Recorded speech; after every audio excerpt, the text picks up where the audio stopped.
Students, welcome to Pratima maths classes. तो आइए class 10 chapter 3 का एक वन शॉट लेते हैं जिसमें हम सारे कॉन्सेप्ट को कवर करने वाले हैं। तो सबसे पहले हम समझेंगे कि pair of linear equation in two variable, जो हमारे चैप्टर का नाम है, उसका रियल मीनिंग क्या है, यहाँ पे लीनियर इक्वेशन क्या होती है, इन टू वेरिएबल पेयर, ये सब क्या है, हम पहले ये समझेंगे। ठीक है, तो हमें पता है कि लीनियर इक्वेशन मेरे पास क्या होती है, जैसे इस टाइप की होती है 2x + 3y = 9। ये हमारे पास लीनियर इक्वेशन होती है। यहाँ पे जो x और y है ये हमारे वेरिएबल हैं। तो ये देखो, ये दो वेरिएबल है, इनटू वेरिएबल, मतलब अगर यहाँ पे सिर्फ x होता, ऐसे होता 2x² + 2x + 2 = 1, इस तरीके की इक्वेशन होती तो ये हमारा वन वेरिएबल में होता। बट यहाँ पे x और y दो वेरिएबल आ गए हैं, तो ये हमारी दो वेरिएबल में इक्वेशन है, लीनियर इक्वेशन है। लीनियर इक्वेशन का मतलब क्या होता है, पावर जिसकी 1 होती है। ठीक है, तो पेयर, अब पेयर का मतलब है कि एक इक्वेशन तो ये रही, तो एक और इक्वेशन हम ले लेंगे, लाइक ऐसे 3x + 4y = 10।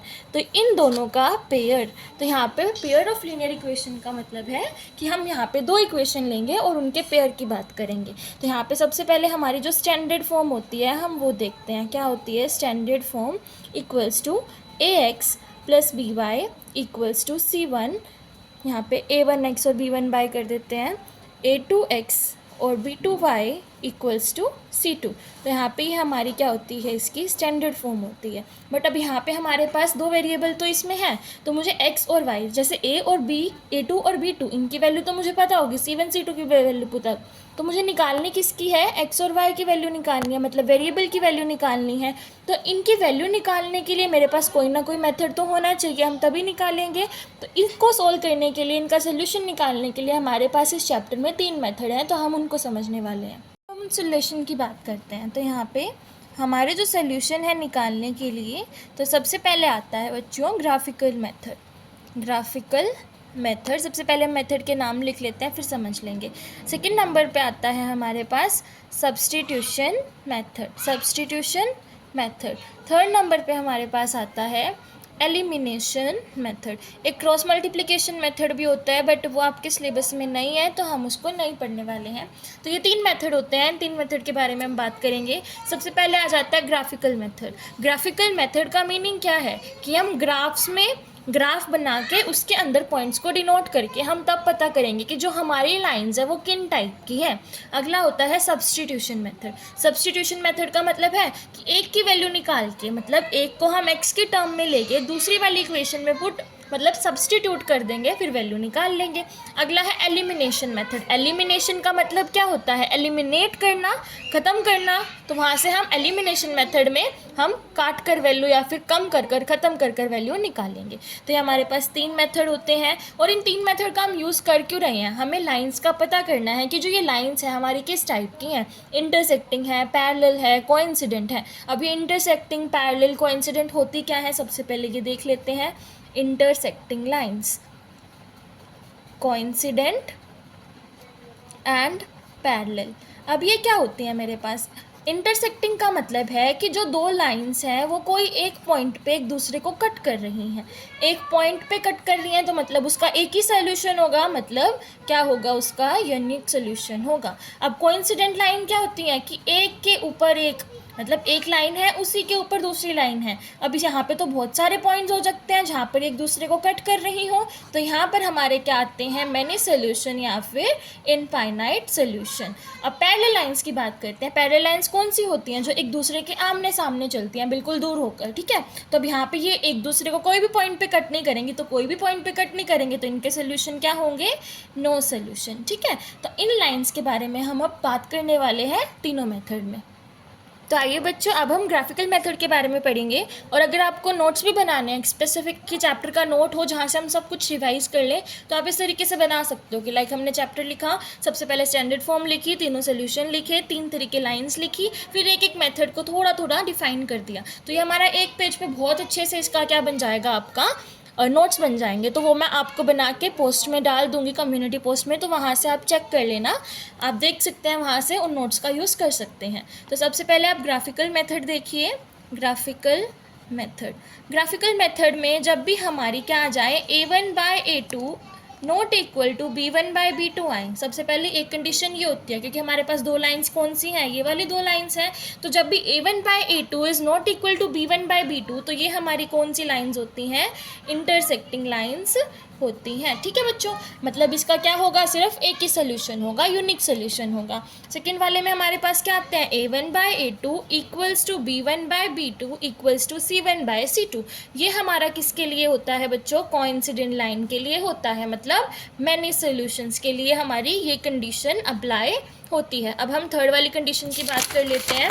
थर्ड वाली कंडीशन में हमारे पास क्या होता है, A1/A2 equals to B1/B2 not equal to C1/C2। कौन सी लाइन बची है हमारे पास, पैरेलल लाइन। तो ये हमारा होता है बच्चों पैरेलल लाइन के लिए कंडीशन। तो आइए बच्चों एक बार सब्स्टिट्यूशन मेथड देख लेते हैं हम क्या होता है, ताकि तब जब हम क्वेश्चन करें तो हम इजीली क्वेश्चंस को कर पाएँ। तो सब्स्टिट्यूशन मेथड में हमारे पास क्या होता है, आप मान लीजिए मेरे पास दो इक्वेशन है, उन दो इक्वेशन को हम अपनी तरफ से मान लेते हैं x + 3y equals to 6, 2x - 3y equals to 12। ये हमारी फर्स्ट इक्वेशन है, ये हमारी सेकंड इक्वेशन है। सब्स्टिट्यूशन का मतलब मैंने आपको बताया था कि कोई चीज़ को डालना, किसी के अंदर सब्स्टिट्यूट कराना। तो मतलब अगर मैं इसमें से कोई एक की वैल्यू निकाल लूँ तो मैं उसको इसमें जब सब्स्टिट्यूट करा दूँगी तो मेरे पास वैल्यू निकल जाएगी। मतलब यहाँ से अगर मैं x को मान लूँ क्या है, 6 - 3y है, तो मैं x की वैल्यू इसमें पुट कर देती हूँ, put value of x in second equation. जब हम पुट करेंगे तो मेरे पास क्या आ जाएगा, 2 × 6 - 3y - 3y इक्वल्स टू 12। अंदर क्रॉस मल्टीप्लाई करेंगे, 2 × 6 = 12, 3 × 2 = 6y - 3y equals to 12। Minus minus से तो ऐड हो जाएंगे, 6 और 3 कितना होता है, 9y इक्वल्स टू 12, और इधर प्लस का 12 है, इधर जाएगा माइनस का 12, तो y की वैल्यू मेरे पास क्या आ जाएगी बच्चों, 0 आ जाएगी। तो y की वैल्यू 0 आ गई। अब y की वैल्यू निकल गई, कोई भी क्वेश्चन में पुट करो हमारी x की वैल्यू आ जाएगी। सपोज इसमें पुट करके देखते हैं, x = 6 - 3 × 0, तो x की वैल्यू क्या आ गई, 6 आ गई। तो इस तरीके से हम सब्स्टिट्यूशन मेथड को आगे अप्लाई करने वाले हैं। अब हम लास्ट चलते हैं एलिमिनेशन मेथड पर, फिर हम कुछ इंपॉर्टेंट क्वेश्चंस देख लेंगे। तो अब आइए एलिमिनेशन मेथड देख लेते हैं। एलिमिनेशन मेथड भी हम इन सेम दोनों इक्वेशन को ही ले लेते हैं, x + 3y equals to 6 and 2x - 3y equals to 12। अब मेरे पास दो इक्वेशन है बच्चे, तो मुझे इसमें से ना किसी एक को एलिमिनेट करना है। ठीक है, तो मैं किसको एलिमिनेट करूँ, आप देखो यहाँ पर x 1 टाइम है, यहाँ पे 2 टाइम है, तो मैं क्या करूँ, इन दोनों को सेम बना देती हूँ x को, ताकि जब मैं सब्ट्रैक्ट करूँ तो x मेरा यहाँ से एलिमिनेट हो जाए। तो किससे मैं मल्टीप्लाई कर दूँ इसको कि हमारा x वहाँ से एलिमिनेट हो जाए। तो इसको अगर मैं 2 से मल्टीप्लाई करूँ और इसको 1 से, तो ये क्या बन जाएगा मेरे पास, 2x + 3 × 2 = 6y इक्वल्स टू 6 × 2 = 12, और ये इक्वेशन बन जाएगी 2x - 3y इक्वल्स टू 12। हमारे पास ये आ जाएगा। तो अब जब हम माइनस करेंगे तो साइन चेंज हो जाते हैं, तो यहाँ माइनस, यहाँ प्लस, यहाँ माइनस, ये खत्म, यहाँ से ये भी खत्म, प्लस माइनस अपोजिट साइन हमारा कट जाता है। 6 + 3 कितना हो गया, 9y इक्वल्स टू 12 से 12 गया, कितना बचा, 0। तो y भी हमारा यहाँ पे क्या आ गया, 0। तो अब y की वैल्यू किसी भी इक्वेशन में पुट कर दो। सपोज यहाँ पे पुट करो, x + 3 × 0 इक्वल्स टू 6, तो x कितना आ गया, 6। तो देखो यहाँ पे भी हमारी y = 0 x = 6 आया था, यहाँ पे भी y = 0 x = 6 आया। मतलब हमारे दोनों मेथड क्या है, ठीक है। तो आप कोई भी मेथड का यूज़ कर सकते हैं जब आपको ना बोला गया हो स्पेसिफिकली कि आपको कौन सा मेथड यूज़ करना है, ठीक है। तो आइए बच्चे, यहाँ पे हमारा अब जो लास्ट कॉन्सेप्ट है वो बच गया, एक बार वो हम डिटेल में अब समझ लेते हैं, उसके बाद हम क्वेश्चंस कवर कर लेंगे, ठीक है। तो यहाँ पे हमारे पास क्वेश्चन आता है कि आपको इक्वेशन दी होंगी और आपको उसमें बताना है कि वो कंसिस्टेंट है या फिर इनकंसिस्टेंट है, ठीक है, कंसिस्टेंट है या फिर इनकंसिस्टेंट है। अब ये कंसिस्टेंट इनकंसिस्टेंट का कॉन्सेप्ट आप यहाँ पे समझ लीजिए। तो हमारे पास दो इक्वेशन जो हैं, a1x + b1y equals to c1, a2x + b2y equals to c2। हमारे पास क्या है, ये दो इक्वेशन दी हुई हैं। हमने तीन यहाँ पे क्या पढ़े थे, तीन फॉर्मूलाज पढ़े थे जो पीछे, a1/a2 not equal to b1/b2, पहला ये था। दूसरा क्या था, a1/a2 equals to b1/b2 not equals to c1/c2। Third हमने पढ़ा था a1/a2 equals to b1/b2 equals to c1/c2। तो जो ये पहली कंडीशन है इसमें हमारा क्या होता है, ये होता है हमारे पास बच्चों कंसिस्टेंट, और इसके हमारे पास होते हैं मैनी सोल्यूशन, यूनिक सोल्यूशन, ठीक है। तो ये है कंसिस्टेंट और यूनिक सोल्यूशन के लिए कंडीशन। अब ये भी होता है कंसिस्टेंट एंड इसके होते हैं मेरे पास मैनी सोल्यूशन, और ये हमारे पास होता है इनकंसिस्टेंट। अब याद करने का तरीका देखो आप, याद कैसे करेंगे? जहाँ पे भी दोनों जगह हमारा नॉट इक्वल है वो हमारा क्या है? कंसिस्टेंट की कंडीशन है, ठीक है। और यूनिक सोल्यूशन के लिए हमारे पास पहले भी हमने पढ़ा है कि ये नॉट इक्वल होते हैं, तो याद हो जाएगा। और मैनी सोल्यूशन के लिए हमने ये कंडीशन पढ़ी थी, ये भी याद हो जाएगा। कंसिस्टेंट ही याद करना था, तो जहाँ पे भी नॉट इक्वल है वहाँ पे हमारा क्या आ जाएगा? कंसिस्टेंट। और जहाँ सारे इक्वल है वहाँ हमारा क्या आ जाएगा? इनकंसिस्टेंट। तो यहाँ पे हमने बच्चों यहाँ पे सारे कॉन्सेप्ट आपके सीख लिए हैं कि पेयर ऑफ लीनियर इक्वेशन क्या होता है, उसके मेथड्स कौन से होते हैं, हमारी इक्वेशंस कौन सी होती हैं, इंटरसेक्टिंग, कोइंसिडेंट, पैरेलल लाइंस क्या होती हैं, कंसिस्टेंट, इनकंसिस्टेंट की सारी कंडीशंस देख ली हैं। तो अब हम क्वेश्चंस को कवर करते हैं। तो मैंने सिंपल इक्वेशन वाले क्वेश्चन नहीं लिए हैं, पहले हमने क्या ले लिया? ये स्टेटमेंट सम्स ले लिए ताकि आपको इक्वेशन बनानी खुद आ जाए, ठीक है। तो हम यहाँ पे इक्वेशन बनानी भी सीख लेंगे, सोल्व करना भी सीख लेंगे साथ में। इक्वेशन वाले तो इजीली सोल्व हो जाएंगे क्योंकि इक्वेशन बनी बनाई दी होती है, बट अगर स्टेटमेंट दी हो तब हमें प्रॉब्लम आती है सोल्व करने में, ठीक है। तो अब हम देखते हैं कि स्टेटमेंट को हम इक्वेशन में कैसे चेंज करते हैं। तो यहाँ पे हमें क्वेश्चन में बोला गया है कि कॉस्ट ऑफ 2 kg एप्पल्स, कि 2 किलो एप्पल्स की और 1 किलो ग्रेप्स, मैं लेके आई हूँ इकट्ठे, 2 किलो एप्पल हैं और 1 किलो ग्रेप हैं, उनके इकट्ठे की कॉस्ट कितनी है? 160 है। और अगर आफ्टर द मंथ, मतलब जो एक महीने के बाद 4 किलो एप्पल्स और 2 किलो ग्रेप्स की कॉस्ट कितनी हो जाएगी? 300 हो जाएगी। तो मुझे क्या करना है? इसको ग्राफिकली रिप्रेजेंट करना है इक्वेशन को, ठीक है। मुझे यहाँ पे एक्स वाई की वैल्यू नहीं निकालनी है, ग्राफिकली रिप्रेजेंट करके दिखाना है। तो हम इसको कैसे सोल्व करेंगे? तो यहाँ पे इक्वेशन बना लेते हैं। मैं एप्पल्स को किससे डिनोट कर लेती हूँ? एप्पल्स को मैं एक्स से डिनोट करती हूँ, ठीक है। और ग्रेप्स को मैं डिनोट करती हूँ बच्चे वाई से। आप कोई भी वेरिएबल अपनी मर्जी का ले लो जो आपको पसंद हो, ABCD and Z, something you like. Apple यहाँ पे हमारे पास एक्स है, ग्रेप्स यहाँ पे हमारे पास वाई है। तो ये पहली इक्वेशन में हमें क्या बोला है कि 2 किलो एप्पल मतलब 2x की, प्लस में ग्रेप्स भी लेके आए हैं ना, तो प्लस में 1y की कॉस्ट कितनी है मेरे पास? 160 है बच्चे। तो ये हमारी क्या बन गई? पहली इक्वेशन बन गई। दूसरी इक्वेशन में क्या बोला?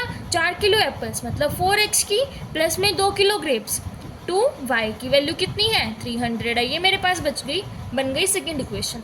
अब मुझे ग्राफिकली इनकी वैल्यू निकालनी है, वो मैं कैसे निकालूंगी? हम ग्राफिकली वैल्यू हमने पहले भी सीखी है 8, 9 में भी हम कैसे निकालते हैं। कि पहली इक्वेशन जो दुई है, पहली इक्वेशन के लिए हम वैल्यू निकालेंगे 2x + 1y = 160 जो हमें दिया हुआ है।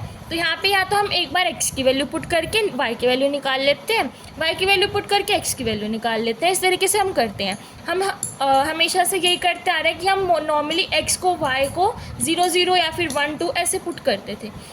बट अगर यहाँ पे मैं बोलूँ आपको कि मैं x को 0 पुट कर रही हूँ तो y की वैल्यू मेरे पास 160 आ जाएगी। और ग्राफ में 160 पॉइंट तक डिनोट करना थोड़ा सा हमारे लिए टफ हो जाता है, बट अगर हम गैप लेके डिनोट कर रहे हैं तो इजीली हो जाएगा। तो हम 0 ही लेके चलते हैं, या फिर आप कुछ भी ले सकते हो। लाइक x को मैं 50 लेके अगर चलूँ तो 250 से कितना हो जाएगा? 100। तो y की वैल्यू कितनी हो जाएगी? 160 - 100, y की वैल्यू 60 आ जाएगी। तो ग्राफ भी हमारा छोटा सा बनेगा। तो जो सी वैल्यू आपको चाहिए आप वो लेके चलो, ठीक है। जो भी लोगे आंसर हमारा ठीक ही आएगा। तो यहाँ पे मैं क्या ले लेती हूँ? 2 × x की वैल्यू मैंने क्या मान ली? 50। Late x = 50। आप 0 भी ले सकते हो, यहाँ पे मैं 0 लेके भी दिखा देती हूँ, ठीक है। + 1y = 160। तो y की वैल्यू मेरे पास क्या आ गई? 60 आ गई। अगर मैं x की वैल्यू 0 पुट करूँ तो 2 × 0 + 1y = 160। तो y की वैल्यू क्या आ जाएगी? 160 आ जाएगी। तो हमारा ग्राफ टेबल इस तरीके से बनती है बच्चे। यहाँ x होता है, यहाँ y होता है। तो एक बार मैंने x को क्या लेट करा? 50 लेट करा, तो y की वैल्यू कितनी आ गई? 60 आ गई, ठीक है। और यहाँ पे हमने x को क्या लेट करा बच्चे? x y। यहाँ पे x को मैंने 0 लेट करा तो y की वैल्यू क्या आ गई? 160 आ गई। तो अब एक बार हम क्या करेंगे? y को कुछ लेट कर लेंगे, x की वैल्यू निकाल लेंगे, और यहाँ पे भी y को कुछ लेट कर लेंगे, x की वैल्यू निकाल लेंगे। तो यहाँ पे मैं y को लेट कर लेती, तो अब हम y को कुछ भी मान के चल सकते हैं। तो देखो मैं y को अगर 100 लेके चलूँ तो 160 - 100, ठीक है। इस तरीके से बनेगा 2x + 1 × 100 = 160। ये हो जाएगा 160 - 100, यहाँ पे 60 आ गया। 2x, x की वैल्यू कितनी आ गई? 30 आ गई मेरे पास, ठीक है। तो जब मैं क्या लेके चली? y को 100 लेके चली तो मेरे पास x कितना आ गया? 30 आ गया, ठीक है। इस तरीके से आपको 2 पॉइंट ले लेने हैं, 2 या 3 पॉइंट आप ले सकते हो। 2 पॉइंट हमने ले लिए। यहाँ पे भी सिमिलरली आप कुछ भी करो, y को 0 मान लो। तो यहाँ पे y को 0 मानेंगे तो हमारा 2x इक्वल्स टू 160 है, तो x की वैल्यू क्या आ जाएगी 80 आ जाएगी। तो जब y को 0 माना तो x की वैल्यू आ गई 80। तो इस तरीके से हमारे पास ये पॉइंट्स बन गए हैं। सिमिलरली हम दूसरी इक्वेशन के लिए भी पॉइंट निकाल लेते हैं और इसको ग्राफ पे रिप्रेजेंट करते हैं। तो ग्राफ पे रिप्रेजेंट करना तो आपको आता ही है, पॉइंट्स हमने 9th क्लास में कोऑर्डिनेट ज्योमेट्री में सब सीख रखा है कि हमारे पास इस तरीके का ग्राफ होता है। ये हमारा 0 है, ये x एक्सिस है, और ये y एक्सिस है, ये माइनस x है, ये माइनस y है।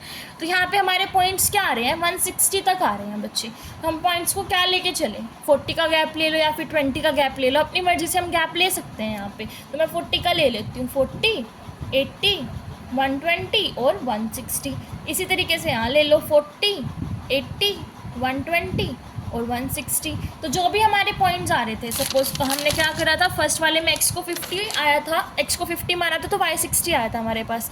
तो 50 हमारा यहाँ पे पॉइंट मान लो जहाँ भी होगा, तो यहाँ पे, और x हमारा कितना आया, y 60 आया। तो ये हमारा कौन सा पॉइंट हो गया 40.60। ठीक है, हम x वाले कोऑर्डिनेट को हमेशा पहले लिखते हैं, y वाले को बाद में लिखते हैं, ये हमें पता है। तो दूसरे वाले में हमने जो भी माना था, हमने y को 100 माना था, यहाँ पे 100 है सपोज करो। तो x जो भी हमारी वैल्यू आई थी 60 कुछ आई थी, तो यहाँ पे हमारा दूसरा पॉइंट बन जाएगा। तो इस तरीके से ये एक इक्वेशन बन गई। दूसरे वाले के भी पॉइंट्स लगाओगे तो दूसरी इक्वेशन बन जाएगी। तो वो हमारी इक्वेशन जहाँ भी कट करे, कि हमें सिर्फ इक्वेशन यहाँ पे ग्राफिकली रिप्रेजेंट करनी है, हमें कुछ बताना नहीं था कि इंटरसेक्टिंग है, कोइंसिडेंट है या फिर जो भी है, बताना नहीं था। तो सिंपली आप ऐसे रिप्रेजेंट करके दिखा सकते हो। अब हम चलते हैं नेक्स्ट क्वेश्चन की तरफ।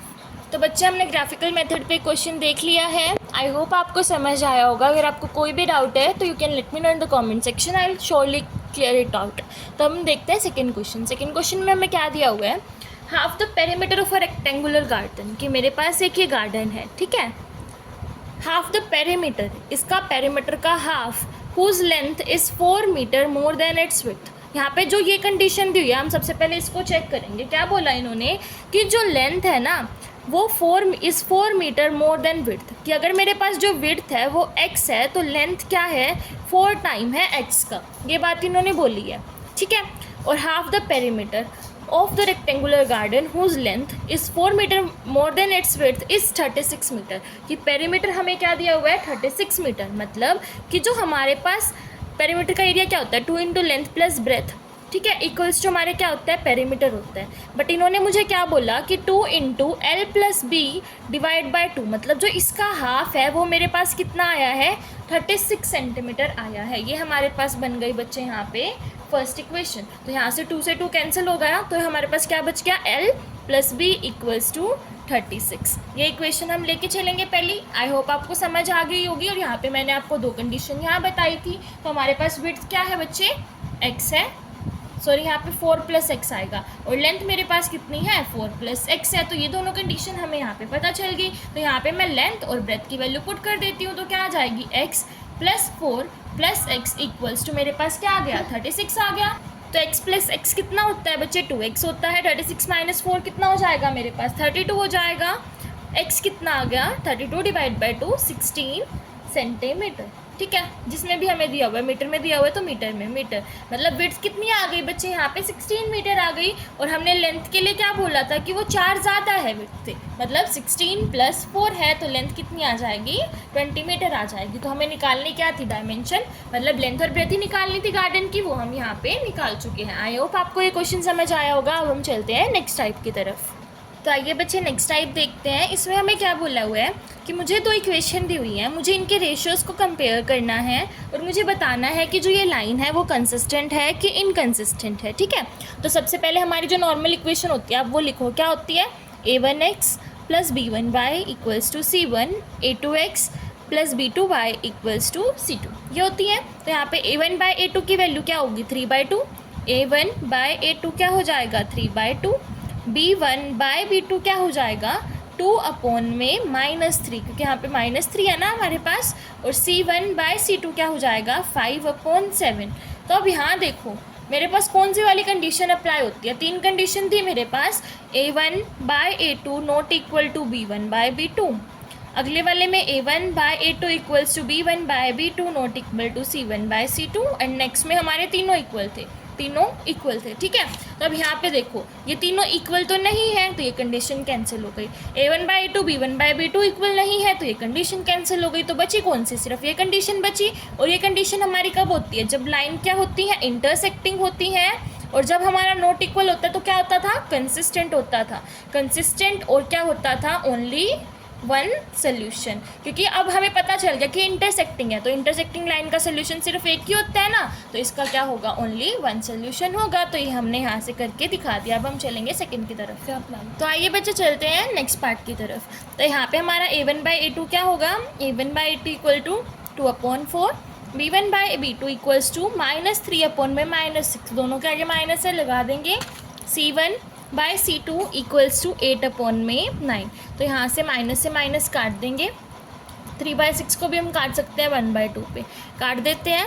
तो यहाँ पे भी देख कौन सी वाली इक्वेशन हमारी बन रही है, यही बन रही है ना, क्योंकि तीनों इक्वल नहीं है, ये दोनों इक्वल नहीं है। सिर्फ है तो क्या कि हम यही बोल सकते हैं a1/a2 not equal to b1/b2 है। तो ये इक्वेशन हमारी यहाँ पे फॉलो हो रही है। तो ये भी हमारी कौन सी लाइन हो गई, इंटरसेक्टिंग हो गई, कंसिस्टेंट हो गई, ओनली वन सोल्यूशन हो गया। आई होप आपको ये टाइप के क्वेश्चन भी आगे होंगे करने। तो अब हम चलते हैं नेक्स्ट पार्ट की तरफ। तो आइए बच्चे नेक्स्ट क्वेश्चन देख लेते हैं। तो यहाँ पे हमें दो इक्वेशन दी हुई हैं, मुझे यहाँ पे m की वैल्यू निकालनी है इस इक्वेशन के लिए, ठीक है। तो देखो अगर आपको इक्वेशन का कुछ समझ नहीं आ रहा, फंडा मत समझो। हमें यहाँ पे क्या दिख रहा है, y दिख रहा है, x दिख रहा है, 3 तो अपने आप ही कांस्टेंट है, ठीक है। तो यहाँ पे y और x की वैल्यू अगर मैं इन दोनों में से निकाल लूँ और इसमें पुट कर दूँ तो मेरे पास m की वैल्यू आ जाएगी। तो मुझे सिर्फ वही करना है। तो y और x की वैल्यू निकालनी है, यहाँ पे पुट करनी है, m की वैल्यू निकालनी है।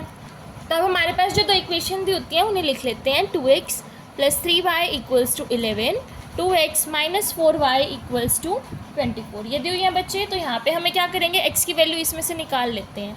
x की वैल्यू निकालेंगे, देखो 2x + 3y इक्वल्स टू 11 है। तो मैं इस 3y को इधर भेज दूँ, -3y हो जाएगा, और इस 2 को भी इधर भेज दूँ, /2 हो जाएगा। तो x की वैल्यू आ गई 11 - 3y /2। तो ये आ गई हमारे पास x की वैल्यू। इसमें क्या कर देती हूँ, सब्सटीट्यूट कर देती हूँ। सब्सटीट्यूट करने पर मेरे पास ये क्या बन जाएगी, 2 × में 11 - 3y /2 माइनस में 4y इक्वल्स टू 24। इस तरीके से ये बन गई मेरे पास। 2 से 2 कैंसिल हो गया, 11 - 3y - 4y इक्वल्स टू आ गया 24। माइनस माइनस क्या होता है, प्लस होता है। ये बन जाएगा मेरे पास 7y, और 11 क्या जाएगा हमारा, इधर जाएगा, ठीक है। ये हमारे पास बच्चे माइनस में है, -24 है, यहाँ पे -24 है। तो 11 प्लस में था तो इधर जाएगा माइनस में, तो -24 - 11 कितना हो जाएगा मेरे पास, -35। माइनस से माइनस कैंसिल, y की वैल्यू आ गई 5। तो y की वैल्यू मैं इसमें पुट कर दूँ या फिर इक्वेशन में पुट कर दूँ, एक ही बात है। तो इसमें पुट करके देख लेते हैं। x = 11 - 3 × 5 / 2, 11 - 15 / 2 मेरे पास यहाँ पे आ जाएगा बच्चे। तो यहाँ से आ जाएगा -4 / 2, कट करेंगे तो आ गया -2। तो x और y की वैल्यू निकल गई। तो मेरे पास क्या था, y = mx + 3, ये इक्वेशन दी हुई थी, तो मुझे इसमें पुट करना था। y की वैल्यू आई है 5, m की वैल्यू आई है -2, और यहाँ पे आया है मेरे पास 3। तो 5 - 3 होएगा तो कितना हो जाएगा मेरा, यहाँ पे आ जाएगा -2, और इधर आ गया -2m, ये इधर जाएगा बच्चे +2 आएगा, ठीक है। तो यहाँ से 2 / 2 है, तो ये हमारा -2, यहाँ पे m की वैल्यू क्या आ गई, -1 आ गई, ठीक है। तो ये हमारा क्या हो जाएगा, यहाँ पे आंसर हो जाएगा। आई होप आपको ये क्वेश्चन समझ आया होगा। अब हम चलते हैं लास्ट क्वेश्चन की तरफ, एलिमिनेशन मेथड। उसके बाद जो भी इंपॉर्टेंट क्वेश्चन होंगे मैं आपको डालती रहूँगी, बट इसमें वन शॉट में हम इतने क्वेश्चंस कवर करेंगे ताकि आपको सारे मेथड एक बार समझ आ जाए। तो यहाँ पे बच्चे एलिमिनेशन मेथड से हमें इसको सॉल्व करना है। स्पेसिफिक लिखा आएगा तो ये एलिमिनेशन मेथड लगाना, वरना जो आपको आता है वो आप वो लगा सकते हैं, ठीक है। तो यहाँ पे फर्स्ट इक्वेशन दी हुई है, ये हमारे पास सेकेंड इक्वेशन दी हुई है। तो यहाँ पे इस तरीके से हम इसको सिंपल तरीके से लिख लेते हैं, जो हमारी नॉर्मल फॉर्म होती है। 3a - b = 5, 5a - b = 11। ये हमारे पास दो इक्वेशन है, यहाँ से हमें इसको सिंपली एलिमिनेट करना है। अगर आप देखो तो इसमें मुझे किसी को मल्टीप्लाई करने की ज़रूरत ही नहीं है, क्योंकि b भी हमारा सेम है और ये माइनस है, ये भी माइनस है। बट जब मैं सब्ट्रैक्ट करती हूँ ना इक्वेशन को, तो साइन चेंज हो जाते हैं, तो ये वाला माइनस प्लस हो जाएगा और इजीली कैंसिल हो जाएगा। तो हम इसको इजीली क्या कर लेंगे, सब्ट्रैक्ट कर लेंगे, ठीक है। तो 3a - b = 5, 5a - b = 11, sign change करो, माइनस प्लस माइनस, ये कैंसिल हो गया। 5 माइनस 11 कितना आ गया -6, और 3 और 5 ये हमारा प्लस है, ये माइनस है, तो सब्ट्रैक्ट करेंगे कितना आ जाएगा -2a। तो a की वैल्यू मेरे पास कितनी आ गई, 3 आ गई। माइनस से माइनस हम कैंसिल कर देंगे ना, ये 16 या 6 है, तो a की वैल्यू हम कोई भी इक्वेशन में पुट करें b आ जाएगा। तो 3 into 3 equal minus B equals to 5, 3 3 ज़ा 9, minus B equals to 5, 5 minus 9 मेरे पास कितना आ जाएगा -4, बी की वैल्यू आ गई बच्चे 4। ये हमारा था एलिमिनेशन मेथड। जो भी इंपॉर्टेंट क्वेश्चन होंगे मैं आपको डाल दूंगी। आई होप आपको इस वीडियो में जो भी मैंने पढ़ाया है समझ आया होगा। If you have any doubt you can let me know in the comment section. Till then bye bye and like share subscribe my channel.